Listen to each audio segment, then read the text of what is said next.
Que Dios te bendiga. Vamos a leer Números, capítulo 6, versículo 23. Este es uno de mis textos favoritos. No puedo leer este texto sin emocionarme muchas veces. Yo os voy a confesar algo, tal vez para algunos puede que sea muy religioso lo que les voy a decir, pero a mí me gusta mucho recitar estos textos. Yo los recito y recito mucho el Padre Nuestro. No que los rezo de memoria, pero el Padre Nuestro para mí es una oración tan bonita y lo hago de corazón, pero lo recito. Y amarás al Señor con todo tu corazón y con toda tu alma. Aprende a meter estas palabras en tu mente, a grabarlas y a recitarlas muchas veces. Nosotros a veces, en base a hablar y a mencionar algunas cosas, las incorporamos mucho más, ¿no? No lo demos por sentado, pero cuando la Biblia dice y medita en ella de día y de noche, la palabra no solamente significa meditar como pensar, sino y repítela constantemente. Repítela a la mañana y a la noche. Repítela. Yo sé que parece una tontería para mucha gente, pero te vas a dar cuenta cómo esas palabras fluyen cuando estás en una necesidad especial. Amén. En Números 6:23, muchas veces yo oro por mis hijas y ahora por Tiaguito y por los que van a venir, o las que van a venir, y oro de esta manera, pidiéndole a Dios que las bendiga y los bendiga de esta manera. Y oro por la iglesia con esta oración también. Habla a Aarón y a sus hijos y dile: así bendeciréis a los hijos de Israel, diciéndoles: Jehová te bendiga y te guarde. Jehová haga resplandecer su rostro sobre ti y tenga de ti misericordia. Jehová alce sobre ti su rostro y ponga en ti paz. Y pondrán mi nombre sobre los hijos de Israel y yo los bendeciré. En estos días con Lili estuvimos hablando mucho acerca de este texto, del rostro y del nombre. Y luego hablamos con Verita y con Gore acerca del nombre de Dios. Porque hace mucho tiempo que me viene dando vuelta a este concepto, preguntándome si realmente Dios tiene un nombre. Y la Biblia habla del nombre de Dios, pero nunca lo da específicamente. Y cuando da el nombre, se refiere a un verbo muy antiguo, y un verbo no puede ser un nombre. Por lo tanto, me creó a mí, desde hace tiempo que vengo dándole vuelta al tema, y yo dije: Señor, esto es algo tan bonito, tan interesante. Pero es evidente que Dios se ha dado a conocer y que nosotros necesitamos conocer cada día más a Dios. Este texto habla del rostro, como te hablé el domingo pasado.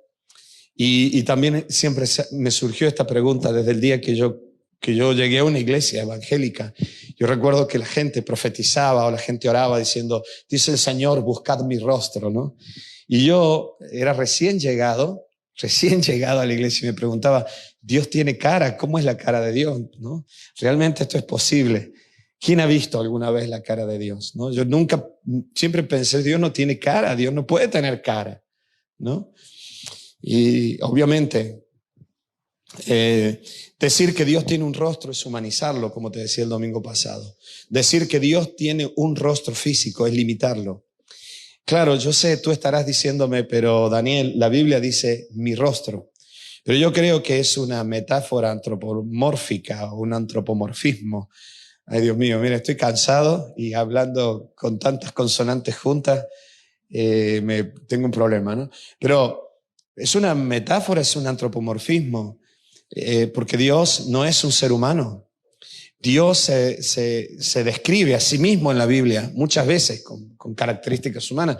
Ayer una persona me preguntaba, bueno, pero, ¿no? Y me hablaba de la imagen de Dios y yo le decía, bueno, pero en algunos textos de la Biblia Dios aparece como un ser que no se asienta sobre la tierra, con cientos de ojos alrededor y 4 caras, ¿no?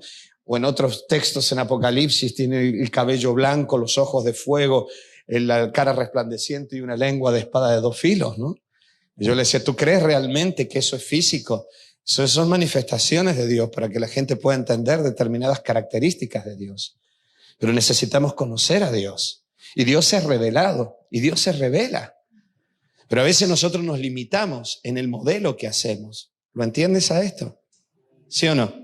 Nos limitamos en el modelo que hacemos. Mira, los que trabajan en ventas de ropa y están acostumbrados a escaparates, ¿no? Aquí tenemos hermanas que a la mañana, a la tarde, en los cultos vienen y trabajan en tiendas de ropas. y hacen escaparates.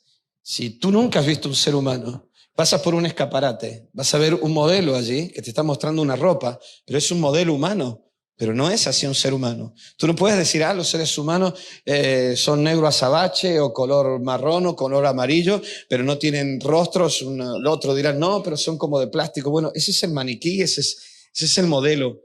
Para que tú tengas una idea y vayas conociendo y vayas viendo y descubriendo lo que se te quiere descubrir. Pero tenemos que tener mucho cuidado de no adorar el modelo. La Biblia dice que Dios dijo, no te harás imágenes de lo que está en el cielo o en la tierra y no las adorarás. Por lo tanto, cualquier imagen que tú te hagas de Dios va a ser limitada. Nosotros no podemos vivir de imágenes de Dios. Nosotros tenemos que vivir de revelación de Dios. No sé si me estás entendiendo. Tenemos que tener mucho cuidado. A veces nosotros nos movemos con Dios de lo que imaginamos que Dios es. Pero Dios, la imaginación humana es muy limitada. Nosotros necesitamos que Dios nos muestre quién es Él. No qué me imagino yo que Dios puede ser para mí.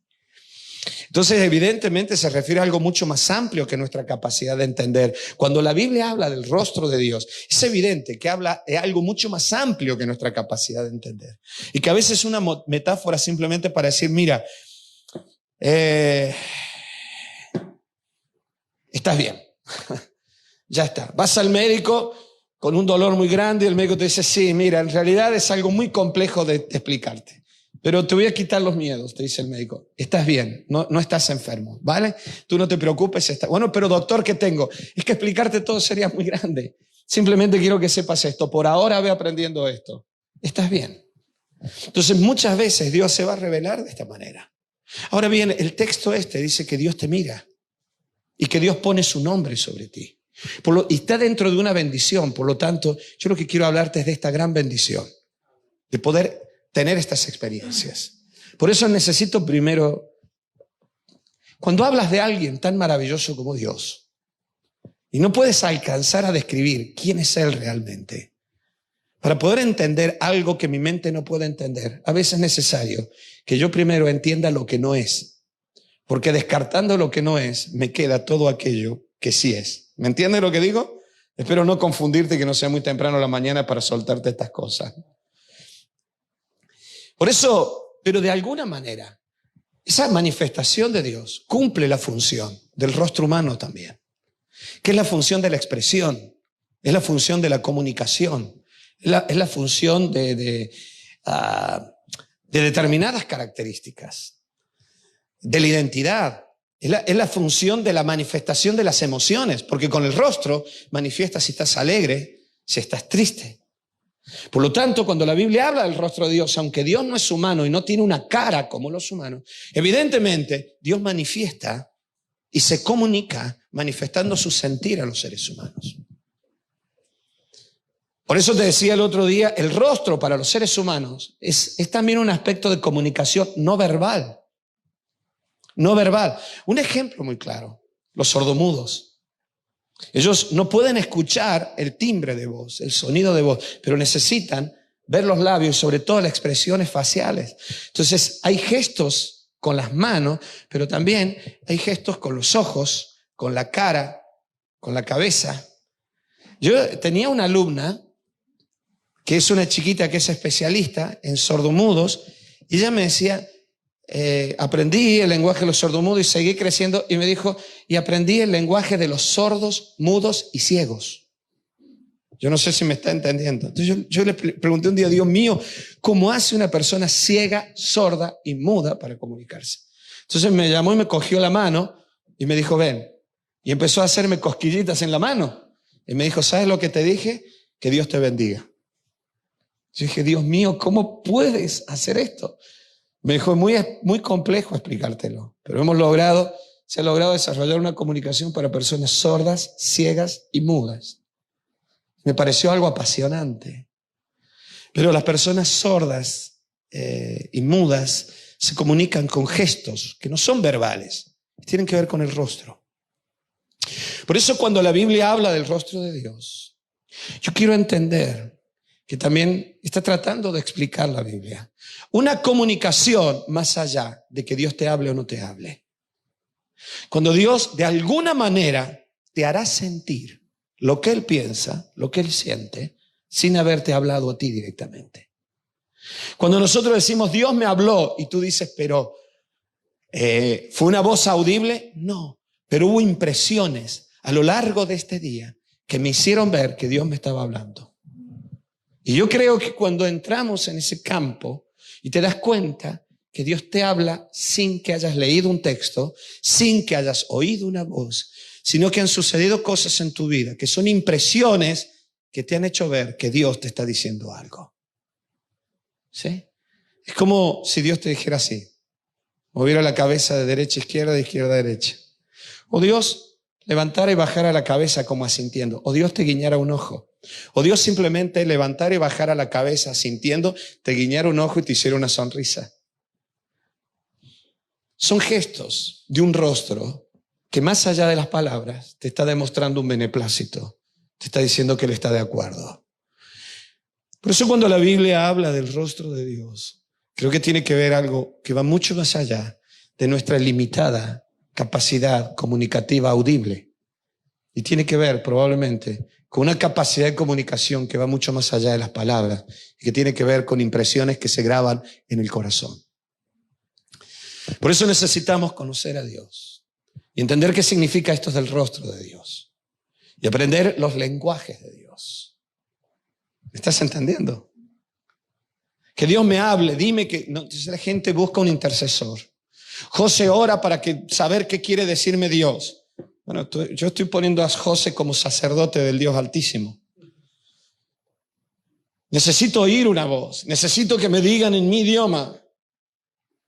Pero a veces la gente no te va a hablar así. La gente te va a hablar de otra manera. Yo aprendí a conocer a mi perro. Mi perro me habla a mí. Mi perro me habla. Pero él no sabe hablar castellano. Pero mi perro me habla. Tiago todavía no sabe organizar gramaticalmente las palabras. Es más, ni siquiera pronuncia la mayoría de las palabras. Pronuncia 1 o 2 palabritas recién. Muy poquito. Sin embargo, él se comunica. Y se comunica constantemente. Los seres humanos aprendemos a comunicarnos mucho antes que aprendemos a hablar. La comunicación no solamente está basada en el lenguaje. Por eso cuando nosotros hablamos del rostro de Dios, tenemos que entender que tiene que ver con la comunicación de Dios. Una comunicación no verbal. Y que tal vez tiene que ver con signos, con impresiones de Dios. Y por eso nosotros necesitamos aprender a ver a Dios, a ver su rostro. Y eso tiene que ver con el corazón, tiene que ver con el alma. Tiene que ver con la oración. Y tiene que ver con tener el corazón abierto a todas las impresiones que Dios nos está dando a lo largo del día. Hasta una simple brisa de viento puede ser una impresión, un gesto de Dios. Dios podría decir cuando haga un chasquido con los labios, levántate, David, y ataca a los filisteos. Pero no dijo eso. Dijo, cuando escuches el ruido del viento sobre la copa de los árboles, levántate. Por eso tenemos que entender que cuando la Biblia habla del rostro de Dios, está hablando de una comunicación que va más allá de nuestra limitada capacidad de comunicarnos solamente en lo verbal. Cuando yo veo a un sordo mudo comunicarse, me doy cuenta que mi cerebro está tan limitado que podría desarrollar la capacidad cerebral que tiene un sordo mudo, pero mi cerebro no lo ha desarrollado. Y si yo tuviera que desarrollarlo ahora, sufriría mucho, pero creo que al final lograría tener la capacidad cerebral de un sordo mudo. Por eso me pone muy mal cuando un sordo mudo se llama discapacitado. Porque ha logrado desarrollar su cerebro con una capacidad de tal manera que puede comunicarse sin escuchar. Yo no sé cuántos de los que están aquí se enfadan cuando no escuchan la voz de Dios. Tal vez es tiempo de volver a desarrollar esta capacidad de aprender a ver el rostro de Dios. Y darnos cuenta que Dios nos está hablando sin que escuches una voz audible. Por eso Dios tiene rostro, Dios no tiene un rostro como los humanos. Pero Dios se comunica. Y el rostro de Dios, la comunicación de Dios, es un sinónimo de libertad y de salvación. En el Salmos 80, David escribía, oh Jehová, Dios de los ejércitos, Jehová Sebaot, restáuranos, haz resplandecer tu rostro y seremos salvos. La palabra salvación en hebreo es la que da raíz a un nombre, Yeshua. Y cuando yo leo estos textos, pienso que muchos de estos textos en realidad están hablando de Jesús de Nazaret. Pero más allá de esto, haz resplandecer tu rostro y seremos salvos. Cuando tú me mires, yo sé que voy a ser libre. Cuando tú me mires, yo sé que seré perdonado. Si el rey me mira y extiende su cetro sobre mí, no voy a morir, dijo Esther. Por eso te decía que el libro de Esther habla de la gracia, habla del rostro, habla de la expresión de Dios. Haz que brille tu rostro, haz que brille tu presencia sobre mí y sé que me voy a salvar. Mírame, simplemente mírame y sé que voy a ser libre, me voy a sentir libre. Necesitamos experimentar esta libertad. Siempre se usó esta metáfora en la Biblia, como que Dios la usó, esta metáfora del rostro que emanaba la luz, y esa luz al mismo tiempo era una metáfora de solución, de libertad, de entendimiento, de vida, de victoria. La luz de Dios, más allá de ser una luz física, sinónimo de vida, de libertad, porque la Biblia lo dice. En Juan capítulo 1, versículo 1 dice: en el principio era el verbo, y el verbo era con Dios, y el verbo era Dios. Era en el principio con Dios, dice: todas las cosas por Él fueron hechas, y sin Él nada de lo que ha sido hecho fue hecho. En Él estaba la vida, y la vida era la luz de los hombres. Por lo tanto, cuando la Biblia habla de luz, habla de una manifestación de abundancia de vida. Y la vida es la vitalidad del ser. La vida es la vitalidad de tu ser. La vida tiene que ver con el alma, que en latín, anima. Por lo tanto, la vida tiene que ver con el ánimo, porque la vida no solamente es biológica, también es emocional, es anímica. Por lo tanto, cuando hablamos de que la luz de Dios está sobre mí, se transforma en vitalidad, se transforma en ganas, se transforma en entusiasmo, se transforma en interés por las cosas. Este es el drama de mucha gente joven en nuestra sociedad. Hay mucha gente, y tenemos que orar por ellos. Son víctimas también de muchas situaciones que se viven. Pero son chicos jóvenes que están enganchados a la droga de los videojuegos, por ejemplo. Se pasan horas y horas y horas y horas y horas y horas con 4 o 5 pantallas de video al mismo tiempo. El problema no es que jueguen un videojuego, el problema está que si se les corta la luz, por ejemplo, les puede dar un ataque de nervio y de ansiedad como una persona que les ha quitado una droga. O pueden ser violentos con sus padres. Y si tú le pides, le dices: ¿por qué no sales a jugar a la calle? ¿Por qué no sales con tus amigos? Vete a dar una vuelta en bicicleta, senderismo, juega un partido de fútbol, o vete, no sé, a pescar o a navegar o a hacer surf. Y ellos te van a decir: no tengo ganas. La vitalidad de la vida se transforma en ganas de hacer cosas. No en quedarte en tu cama tapado. No en la depresión que te hunde. Tengamos mucho cuidado con esto. Hay una promesa de Dios cuando se decía que debían orar hacia el templo de Jerusalén. Dios dijo: cuando seáis llevados cautivos, orad hacia aquí, cuando oréis hacia aquí. Pero dice: cuando vengan pestilencias, escuchen esto, y la pestilencia haya entrado en tu corazón, si volvieres tu rostro hacia este lugar y clamares, yo te liberaré. ¿Saben, hermano? El problema no es solo una enfermedad. El problema es cuando la enfermedad te entra en el corazón.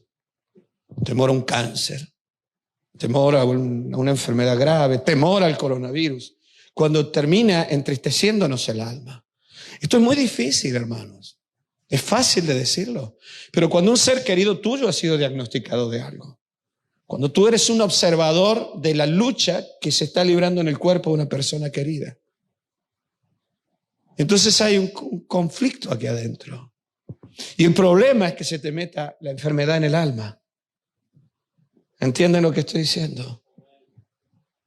Yo admiro los médicos de enfermedades graves. Yo tengo un amigo que tuvo que tratar en su gravedad a uno de sus hijos, a la gravedad de su hijo, y llegó hasta operar a su propio hijo.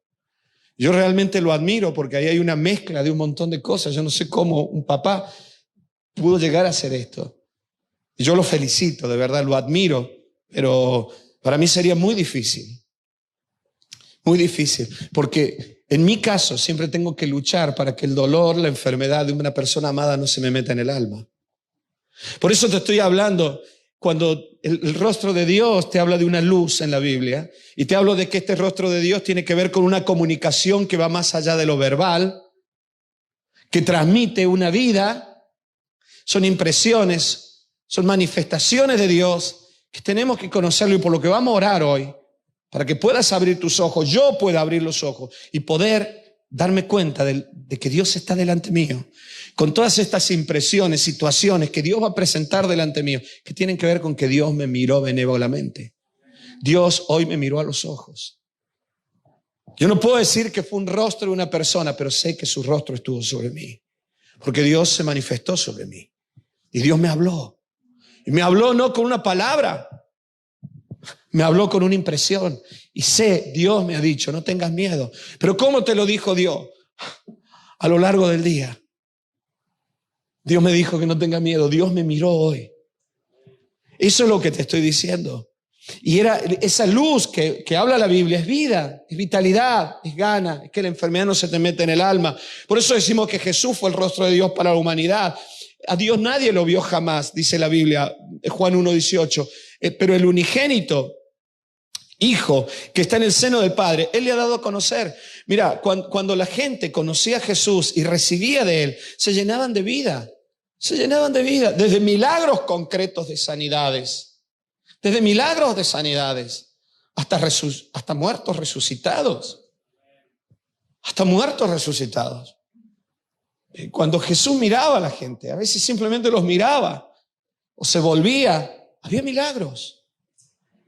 A Dios nadie lo vio jamás, decía Juan. Pero cuando vino Jesús, Jesús vino a mostrarnos ese rostro. En realidad no está hablando de una cara física, no está hablando de una nariz determinada, de unos ojos determinados.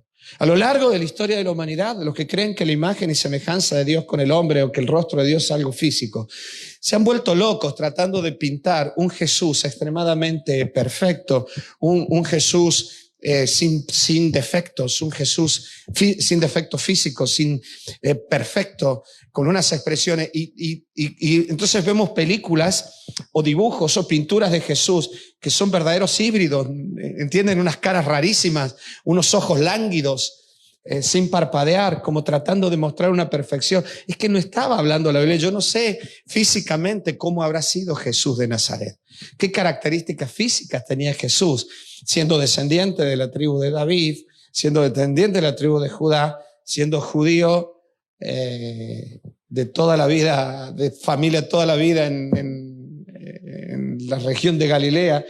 Yo no sé cómo habrá sido realmente Jesús, pero yo no creo que Jesús haya tenido unos ojos profundamente celestes, como muestran las películas de Hollywood. ¿Por qué hicieron esto? Porque trataron de demostrar que el rostro de Dios era el rostro físico de Jesús. Pero no es así. Fue la manifestación, la expresión visible desde el corazón de Jesús hacia la gente. Ese fue el rostro de Dios. La Biblia dice bien claramente que Jesús fue la imagen visible de un Dios invisible, pero no por su cuerpo físico, sino porque Dios se hizo hombre para que los hombres pudiéramos entender tan gran magnificencia de un Dios que no puede ser abarcado por ningún nombre. Sin embargo, esta es la maravillosa humildad de nuestro Dios. Yo hace un tiempo atrás te decía, la humildad es ese espacio que existe entre la grandeza de una persona y la capacidad que tiene para rebajarse a determinados niveles para que otro no se sienta mal. Ese espacio es la humildad. Por lo tanto, nosotros tenemos un Dios extremadamente humilde y no hay nadie más humilde que nuestro Dios, porque no hay nadie más alto que nuestro Dios. Y si Dios se hizo hombre y siendo hombre se humilló hasta la condición de un siervo, de un esclavo, para morir en la cruz como si fuera el peor de los pecadores, se humilló hasta lo sumo, dice la Biblia. Por lo tanto, el salto que pegó Dios desde su grandeza hasta la mayor de las bajezas humanas, nadie en ningún momento de la historia de la humanidad va a hacer eso. Por lo tanto, nadie va a tener la humildad que tiene nuestro Dios. Por lo tanto, cuando yo hablo de estas cosas y veo estas cosas, a mí me maravillan mostrando cuán grande es el amor de Dios. Y ese espacio que es la humildad, ese espacio también es su amor por nosotros. Es el Dios que cruza los límites, es el Padre que cruza los límites de la finca en la parábola del Hijo Pródigo. Es el Padre que sale de su lugar para buscar al Hijo que vuelve que cruza límites. Eso lo hizo Jesús. Esto es algo maravilloso. Y cuando yo veo todo eso, lo que tengo que entender es que cuando la Biblia me habla del rostro de Dios, es una expresión no verbal que me habla de un gran amor, de una gran misericordia, de una gracia tan grande, y que siendo yo quien yo sea, Él de alguna manera se encargará de que yo pueda entenderlo. Porque si Dios bajó desde el cielo para que los miserables humanos pudiéramos entenderle, ¿cómo Dios no se va a encargar de que tú le entiendas? ¿Lo entiendes a esto? Amén. Dios nos habla. Por eso la Biblia dice, y Pablo decía, esto puede ser experimentado por cualquiera, porque Dios que mandó, que dijo, el Dios de la creación, el Dios de Génesis, dice aquí, que dijo un día que de las tinieblas resplandeciese la luz, que un día dijo, sea la luz, el Dios que un día con su palabra hizo la luz, se haga la luz, es el que resplandeció, es el que trajo luz en nuestros corazones para la iluminación del conocimiento de la gloria de Dios en la cara de Jesús. Hemos visto la gloria de Dios en la cara de Jesús y nosotros la transmitimos, decía Pablo. Nosotros la reflejamos como en un espejo. Esta cara de Jesús. Por eso lo que te estoy diciendo, cuando miramos a Cristo a la cara, nuestro ser se llena de esa luz que es vida. Que es vida, mi hermano. Esa luz la reflejamos para que otros también conozcan. Nosotros transmitimos vida, pero nosotros nos llenamos de vida. Yo le pido en esta mañana que de alguna manera, tú a lo largo de este día, puedas estar delante del rostro de Dios. Aunque no sea algo físico, y Dios te llene de vida. Te llene de vida. Que tomes decisiones para vida en tu matrimonio, en tu relación con tus hijos. Hemos visto que esa luz te decía que fluye es la vida de Dios hacia el ser humano. Necesitamos esta vida en todas sus manifestaciones. Por eso necesitamos ver su rostro. Ya, pastor, pero Jesús no está aquí. Sí, pero Él dijo que cuando Él se fuera, enviaría el Espíritu Santo para que el Padre y Él hicieran morada en nosotros. Y 2 Corintios capítulo 3, 17, yo te lo leí el otro día, no quiero redundar mucho sobre esto. Jesús, la Biblia dice, porque el Señor es el Espíritu. No está diciendo que el Espíritu de Dios no exista. Está diciendo que donde está el Espíritu Santo está el Señor. Que donde está el Espíritu Santo está Jesús. Eso está diciendo Pablo. Y donde está el Espíritu del Señor, allí hay libertad. Te lo vuelvo a decir, hermano. Allí se manifiesta la luz de su rostro. Donde está el Espíritu de Dios, allí se manifiesta la luz del rostro de Dios. Por eso necesitamos orar de esta manera. Y orar con una oración profunda.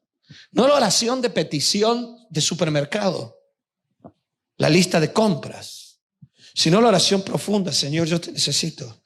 Yo necesito en esta mañana que tu vida impacte mi alma.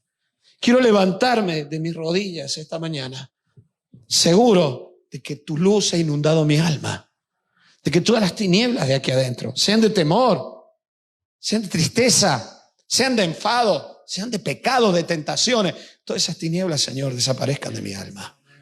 Yo necesito que tu luz me inunde. Necesito volver a experimentar la vitalidad de tu vida. Perdón si es redundante, pero la vitalidad de tu vida fluyendo de mi interior. No es activismo evangélico, no es hacer trabajos, es vida. No es recorrerse el mundo tratando de que la gente de alguna manera conozca a Dios o ayudarles de alguna manera. Es transmitir vida. Y esa vida yo no la puedo transmitir si no estoy delante de su rostro. Y te lo vuelvo a decir, su rostro no es algo físico. No hablo de una comunicación verbal. Hablo de que mi corazón esté constantemente abierto para poder experimentar todas las impresiones que Dios me está dando a lo largo del día. Las madres lo saben bien y los padres también. Cuando empezamos a percibir que uno de nuestros hijos no está bien, no le quitamos el ojo todo el día. ¿A que sí? Y ellos no se dan cuenta. Esto estoy diciendo porque no está ninguna de mis hijas aquí ahora. Pero constantemente estás mirándole sus gestos, sus respuestas, las expresiones del rostro, porque estás esperando que su rostro te muestre lo que siente. A veces Dios está esperando que nosotros nos acerquemos y empieza esta comunicación que va más allá de lo verbal y que tiene que ver con una relación profunda corazón a corazón. Yo no sé si tú estás alcanzando a entender todo lo que intento decirte, pero vamos a orar para que el Espíritu de Dios te ayude y te lo revele. Y que a lo largo de estos días tú puedas escuchar o puedas percibir la presencia de Dios y el rostro de Dios y la luz de Dios, la vida de Dios fluyendo en tu vida. Esto es un principio que está en la Biblia. No es nada místico. Esta es la oración donde nos llenamos de la vida. Tiene que ver con la comunión con Cristo a través del Espíritu Santo. Es un milagro que necesitamos experimentar. Los minutos que quedan, te quiero hablar del otro tema, muy rápido. Todavía nos quedan unos minutos. El texto dice, y pondrás mi nombre sobre los hijos de Israel. Y yo te decía recién, así como me he preguntado si Dios tiene rostro y encontré la respuesta en las conclusiones que te he dado, no sé si serán acertadas, seguramente hay mucho más, lo que yo puedo alcanzar a entender te comento. Pero el texto habla del nombre y yo siempre me he preguntado, ¿realmente Dios tiene nombre? Porque el nombre determina lo que nombramos. Yo tengo delante un trípode, una cámara. Si yo digo, tengo delante mío un trípode, una cámara, tú sabes de lo que estoy hablando. Si yo te digo, delante mío tengo un camión, tú sabes de lo que estoy hablando. Nosotros hemos aprendido a darle nombre a las cosas, a las personas, a los objetos, para determinarlos, para clasificarlos, para calificarlos, para ordenarlos, para clasificarlos en tamaño, en tiempo. ¿Entienden lo que estoy diciendo? Yo digo, delante mío tengo un camión aparcado. Entonces, alguien que está afuera, es rápido, ya tiene una idea, está escuchando esto y dice, wow, hay algo muy grande delante, seguramente si está en un lugar cerrado, está en una gran nave en la que puede entrar un camión. Porque nosotros ponemos nombres para clasificar, para calificar, para ordenar, para determinar. Ponemos medidas con los nombres. ¿Lo entienden a esto? Yo no entendía mucho de esto. Yo a mi padre le decía papá y a mi abuelo le decía papá grandote, ¿no? Entonces yo ordenaba, pero no era porque mi abuelo era más grande que mi padre, sino porque evidentemente yo veía a mi abuelo con más autoridad que mi padre. Entonces yo lo consideraba más grande. Y en mi infancia, yo era chiquitito, recién estaba aprendiendo a hablar, o hasta los 5 o 6 años yo le decía papá grandote a mi abuelo. Mi papá grandote era como mi padre, cumplía la función de padre, pero era más grande. Había venido antes. Yo ya había puesto un nombre compuesto que estaba clasificando y estaba ordenando y estaba poniendo hasta lugares. ¿Entienden lo que les digo? ¿Quién está primero y quién está segundo? En la antigüedad se articulaban los nombres para que dieran una identidad, una función a la persona. Alfonso el sabio, Eric el rojo. Se tintaba el pelo de rojo, Eric. ¿No? El vikingo Eric el rojo, era vikingo, ¿no? Supongo. Alejandro Magno, como los helados, ¿no? Alejandro Magno. Siempre decíamos, se ponían estos nombres, ¿no? Había un emperador romano, se me fue de la mente, que traducido al español sería el garbanzo. Cicerón.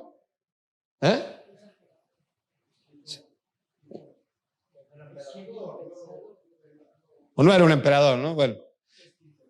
Es que, sí, ese. Garbanzo, ¿no? No sé por qué le decían garbanzo, o sea, gordito, chiquito, no sé.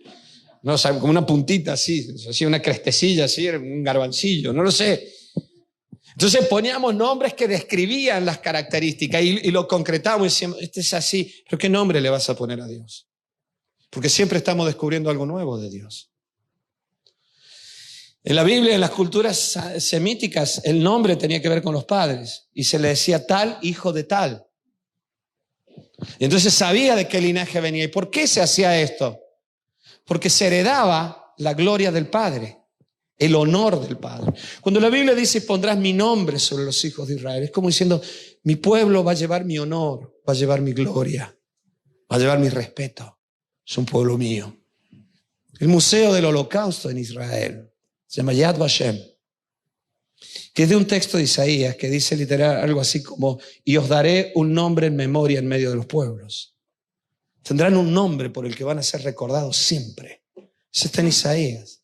Es el nombre de la memoria, Yad Vashem. El nombre de la memoria, el nombre del recuerdo. Pero Dios no puede ser determinado por un nombre. Sin embargo, en la Biblia aparecen muchos nombres de Dios. Y el otro día lo hablamos con Vera y con Gloria. Esto es tan interesante porque nosotros necesitamos, te decía, clasificar, calificar, e intentamos entender de esta manera a Dios. Pero ¿cómo limitamos lo eterno, lo infinito?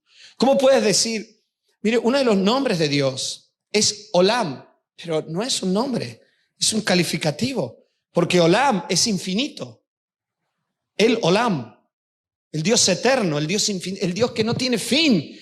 Algunos de ustedes pueden llegar a meter en su mente la idea, por ejemplo, simplemente de un universo que no termina, que no sabemos dónde comienza y dónde termina. Ni los astrónomos pueden hacer esto. No sabemos cómo meterlo en nuestra mente. ¿Cómo puedo meter yo a Dios en mi mente?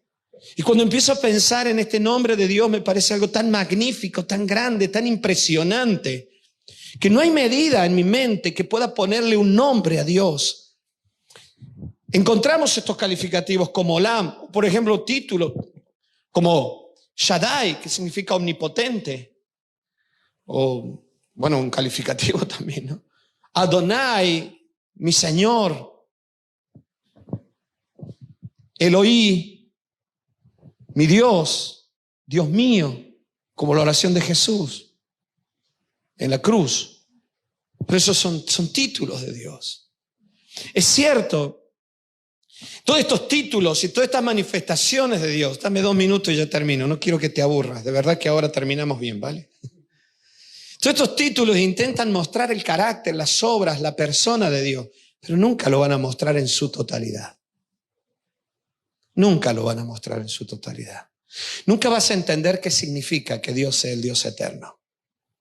Porque cuando levantes los ojos al universo, tu mente nunca alcanzará a entender. Tú sabes que ahí hay un universo. Tú sabes que las estrellas que estás viendo ni siquiera son las de todo el universo. Son solo las de nuestras galaxias, de nuestro sistema, que es un rinconcito del universo. Entonces, tú lo sabes, pero lo sabes en sombra porque nunca terminarás de entender lo que significa ese universo. Nunca. Como nunca terminarás de saber lo que significan los deseos, los anhelos y los sufrimientos de tu propia alma. Ni siquiera hemos logrado entender nuestro propio planeta, hermano. No sabemos qué hay en el centro de la Tierra. Ni siquiera sabemos realmente lo que se esconden en las fosas de los océanos. Son profundidades tan grandes, pero nosotros sabemos, ahí está, pero no podemos meterlo en nuestra mente. Y siempre nos sorprenderá algo nuevo, un descubrimiento nuevo, un nuevo pez que aparece, una nueva estrella que se encuentra. Y cuando yo pienso en esto, digo, por más que intente darle un nombre de Dios, Dios siempre me sorprenderá otra vez. Siempre volverá a demostrarme que es mucho más grande que cualquier nombre que yo pueda darle. Y que los nombres que se le den a Dios jamás lo van a limitar. Nunca terminaré de entender realmente hasta dónde llega yo soy tu Señor. Cuando yo le digo a Dios, mi Señor, ¿qué significa realmente esto? Lili cuenta que un día ella le dijo, Señor, esto, pero no hagas aquello conmigo. Y Dios le dijo, ¿y me llamas Señor? ¿Me dices lo que yo tengo que hacer y me estás diciendo que soy tu Señor? A veces no entendemos hasta dónde llega esto. ¿Qué significa el Dios de los ejércitos? El Dios que peleaba con Israel. Hace poco Tiago estaba con fiebre y no sabíamos qué tenía dentro y la fiebre iba en aumento y no se la podían bajar. Y yo oraba diciendo, Señor, tú eres el Dios de los ejércitos de Israel, que peleaste con tu pueblo. Pelea hoy dentro del cuerpo de Tiago. Y haz que su organismo que está luchando contra una infección tenga victoria.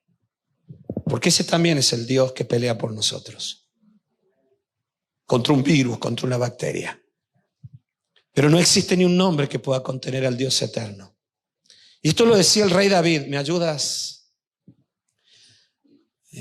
Vamos a volver a cantar Padre Nuestro. Amén. Primera de Crónica 29:11 decía David, tuya es, oh Jehová, la magnificencia, el poder, la gloria, la victoria y el honor. Porque todas las cosas que están en los cielos y en la tierra son tuyas. Todo lo que hay es tuyo. Tuyo, Jehová, es el reino, tú eres excelso sobre todo. La riqueza y la gloria proceden de ti y tú dominas sobre todo. En tu mano está la fuerza y el poder. En tu mano está el hacer grande y dar poder a todos. Ahora pues, Dios nuestro, nosotros te alabamos y loamos tu glorioso nombre. No hay nada en este mundo que se escape de ti. No hay nada en este mundo que no te pertenezca. No hay nada más grande que tú. Pero ¿cuál es tu nombre entonces? ¿Qué nombre hay que te pueda contener? Y esto se lo preguntó Moisés. Y Dios aparece en Éxodo capítulo 3 y le dice: yo soy el Dios de Abraham, de Isaac y de Jacob. Y Moisés no se queda conforme. Y dice: ya, pero hay muchos dioses. Mi pueblo se preguntará cómo te llamas. Y ahí aparece lo que se llama en hebreo, bueno, es una palabra griega, pero el tetragramatón, que son estas letras que no tenían vocales y que hemos traducido como Jehová, como Yahvé, pero que no podemos traducirla perfectamente a nuestro idioma español y en la actualidad. Tiene que ver con una conjugación del verbo ser,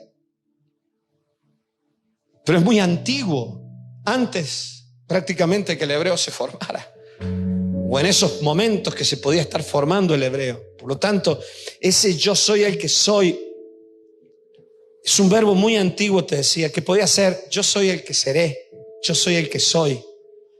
Tal vez algunos dicen que lo más acercado sería decir algo así como yo sería el que sería cuando tú me necesitaras. Algunos rabinos dijeron que la traducción sería algo así, para entenderla hoy: yo soy el que existe y existirá siempre.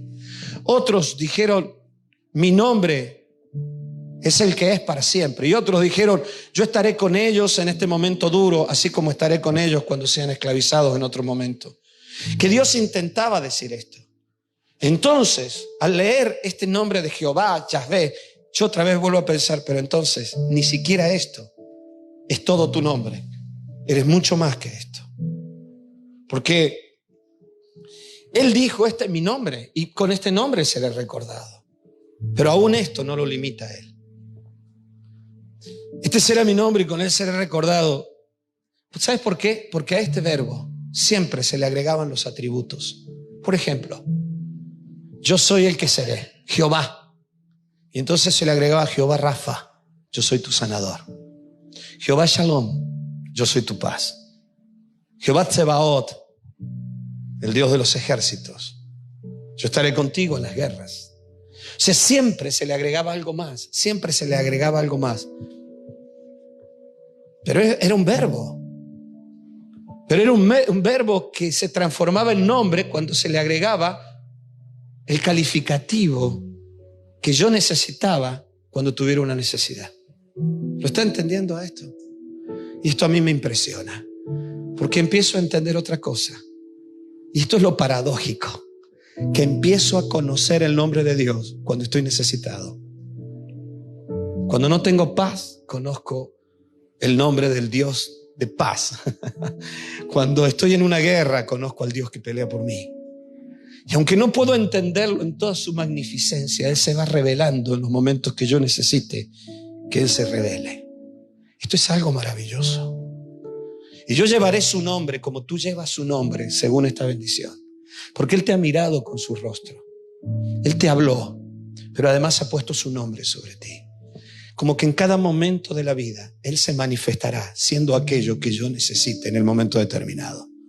Yo no sé qué nombre puede abarcar todo lo que Dios es, pero sí sé que Dios se va a manifestar siendo lo que Él va a ser cuando yo lo necesite. Amén. Es mucho más de lo que un nombre puede identificar. No hay conocimiento humano ni calificativo que alcancen a determinar a Dios o a describirlo completamente. Por eso en cada momento de conflicto sería conocido por la respuesta que Él daría. Mi nombre es que yo voy a hacer lo que tú necesites cuando lo necesites, Moisés. Ese es mi nombre. Seré sanidad cuando necesites ser sanado. Seré tu provisión cuando necesites dinero. Seré tu paz cuando estás turbado. Basta con que conozcas esto.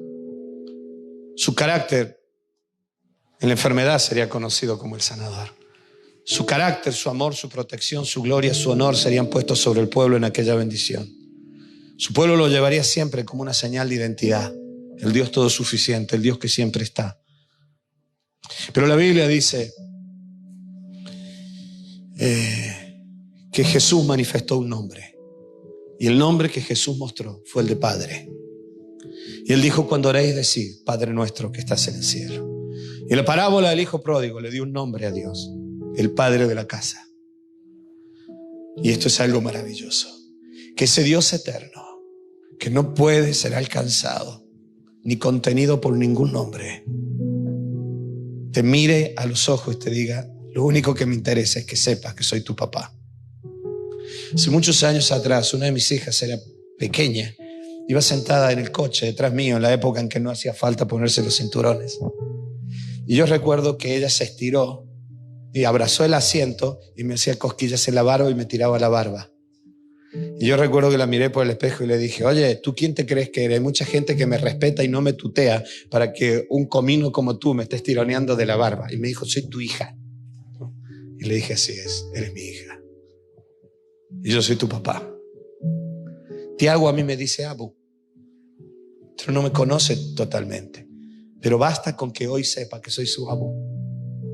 Y a su papá, él empezó a decirle ya a su manera, balbuceando papá. Él no sabe mucho más. No conoce su historia, no conoce lo que yo he hecho, no conoce por dónde he andado, ni cuántos años tengo, ni lo que pienso o no pienso. Pero para el momento que él vive, él necesita saber que hay alguien que lo ama y lo cuida, que su papá estará siempre con él. Y esta imagen le acompañará toda la vida, aunque él no conozca todavía a su papá.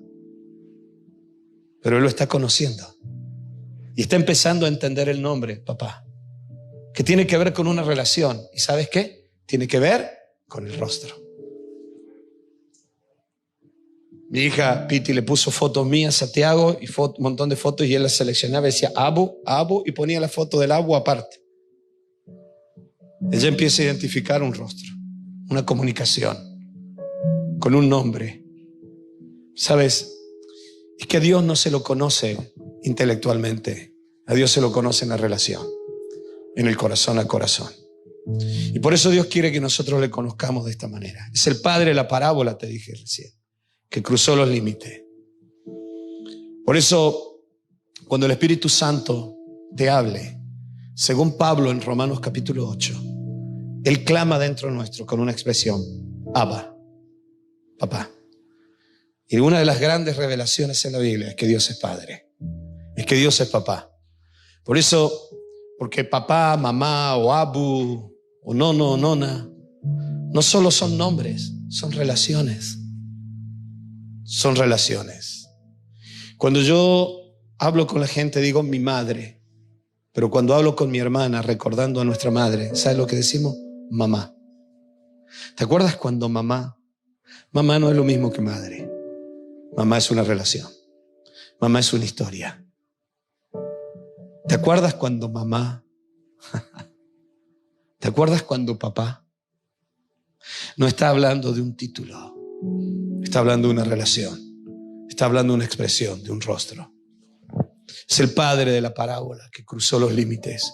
Es el Dios eterno que no puede ser contenido por ningún nombre, que te dijo a ti: te voy a dar un nombre mío que te tiene que bastar. Llámame papá. Llámame papá. Este nombre será suficiente para ti. A Moisés le dijo: diles que yo seré el que seré siempre, cuando me necesiten. Y esto es lo paradójico y maravilloso, te dije recién, que conocemos la identidad de Dios en los momentos de dificultad, porque a Dios no se lo conoce solo en lo intelectual, a Dios se lo conoce en la relación. Por eso tenemos que orar por esto y pedirle a Dios que nos revele una vez más que Él es nuestro Padre. Amén. Es evidente que tanto el rostro de Dios como su nombre solo pueden ser conocidos en la relación íntima con Él, en la oración de cada día. Es allí donde lo conocemos. Ya a esta altura entonces no me interesa si hay algún nombre que pueda contener la magnificencia de Dios. Lo que yo sí sé, que Él es mi Padre, que Él es mi Padre. ¿Sí? Ayer hablamos con Carolina. Me decía tal persona, un nombre Dana. Me decía, ¿te das cuenta? Significa jueza, jueza, porque Dan es juez. Y yo le decía, me gusta más Daniel, porque Dios es juez. Dios es mi juez. Mi juez es Dios, ¿no? Algún día tal vez Tiago o algún nieto que venga me preguntará, abuelo, ¿qué significa tu nombre? Hoy simplemente, más allá de los nombres que me pueden dar, escuchará pastor, abuelo, papá, Daniel, Dani, tantos nombres. Para él seré la relación que yo establezca con él. Y él me conocerá por la relación que estableceré. No sé cómo me llamará Tiago en el futuro. Si abu, abuelo, no sé cómo me llamará. Lo cierto es que probablemente yo me vaya algún día y él se acordará algún día y dirá, ¿te acuerdas del abuelo? Y cuando él me recuerde a mí, no será solo un nombre, será una relación. Por eso quiero que hoy oremos por esto. Vamos a pedirle a Dios que su nombre esté sobre nuestras vidas y que en el nombre de Jesús nosotros hoy podamos volver a experimentar el rostro de Dios en este lugar. Amén. Que Dios nos llene de luz, de la luz de su rostro, de la vida que emana de Él, para que podamos conocerlo como Padre. Y aunque nunca terminemos de conocerlo como un niño pequeño, aún le queda mucho por descubrir de su papá, que ya sabe todo lo que necesita para hoy. Que yo sepa todo lo que necesito de Dios, porque Él es mi Padre y porque Él es todo lo suficiente para mí. ¿Vamos a orar? Amén. Querido Padre, en medio de las enfermedades, en medio de las luchas, en medio de los conflictos, tu pueblo necesita volver a ver tu rostro. Necesitamos, Señor amado, esta mañana que extienda tu rostro sobre nosotros. Señor, no estamos hablando de un rostro físico. Tú un día dijiste que no nos hiciéramos imágenes tuyas, porque no hay ninguna imagen que pueda mostrar quién eres realmente. Por eso no quiero tener imágenes en mi mente. Quiero tener la revelación de tu Espíritu. Y la Biblia dice que tu Espíritu me revela que tú eres mi Padre, que tú eres papá. Cuando tú le hablaste a Moisés en aquella zarza, ¿cómo podía entender aquel hombre en los albores de la historia? Y aquel pueblo que le faltaban tantas cosas. Entender teológicamente quién eras tú. Si ni siquiera hoy podemos llegar a entender cuán grande es tu magnificencia. Y tú le dijiste, yo seré el que seré en los momentos en que me necesiten. Hoy te pido por todos los que están sufriendo, por los que sufren luchas, por los que sufren conflictos, por los que están sufriendo en batallas, por los que están pasando necesidades económicas. Tú eres todo lo que necesitamos. Tú eres todo lo que anhelamos en el momento de la gran necesidad. Por eso te ruego, Señor, una vez más, extiende tu rostro sobre cada persona que vino en este día. Y que en el nombre de Jesús la luz de tu rostro esté todo el día y toda esta semana y toda la vida. Extiende tu rostro sobre nosotros. Vuelve a mirarnos con esa expresión que no es verbal. Cuando no podamos oír tu voz, cuando nadie nos hable de ti, podamos sentir en nuestro corazón que tú nos has mirado y nos has visto con agrado y nos has expresado lo que necesitábamos sentir en este día. Y una vez más, Señor, queremos llevar tu nombre sobre nosotros. El nombre de que tú siempre estarás, siempre serás, que nuestro Padre siempre está pendiente de lo que nosotros necesitamos, de lo que nosotros vivimos, de lo que nosotros somos. Y que en el nombre de Jesús, todo sentimiento de soledad, todo sentimiento de depresión, de tristeza, de abandono, de orfandad, sea arrancado en el nombre de Jesús. Aquel sentir de Caín diciendo me echas y seré errante y viviré solo siempre, que hoy lleva a la humanidad como un estigma sobre su vida, sea arrancado de nuestras vidas en el nombre de Jesús. Y queremos volver, Señor, al corazón de hijos. Gracias, Señor, porque siendo tú un Dios tan grande, tan magnífico, te hiciste hombre para mostrarnos en Jesús el corazón de Padre. Jesús, tú fuiste la imagen y la semejanza de Dios para nosotros. Y en ti se cumplió la imagen y la semejanza de Dios. Por eso al estar unidos a ti, nosotros podemos alcanzar tu imagen y semejanza.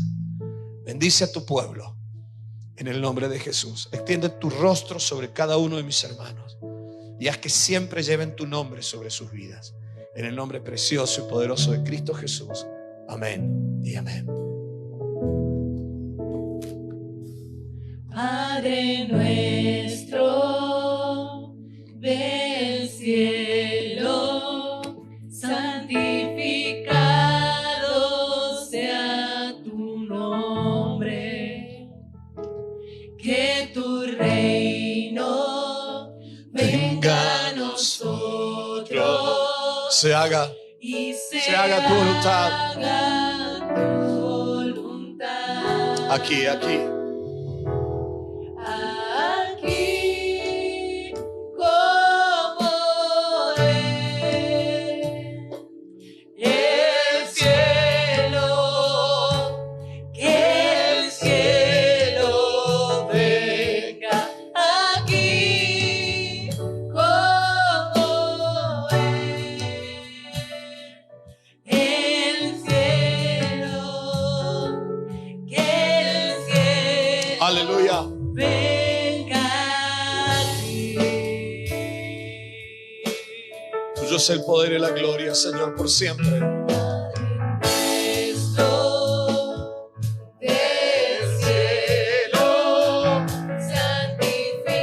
santificado Sea tu nombre. De que tu reino tu reino venga a nosotros. hoy te llamamos Padre. Y sea Que tu Espíritu Santo nos revela que eres nuestro Padre. Te conocemos en la relación, en el andar contigo. Haz que tu nombre siempre esté sobre nosotros. Y siempre vivamos con la seguridad de que eres nuestro Padre y que tú nos amas. Mira a tu pueblo benignamente en esta mañana. Extiende tu rostro. Ilumínanos con la luz de la vida que emana de ti. Haz que vuelva el gozo, la alegría, la fe, la esperanza, en el nombre de Jesús.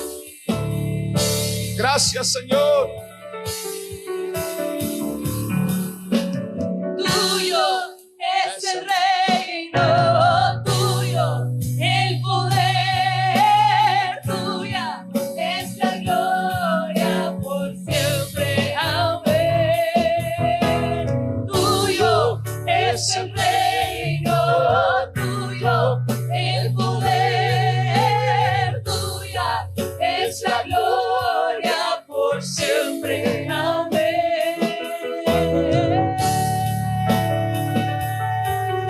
Gracias, Señor. Gracias, Jesús. Gracias.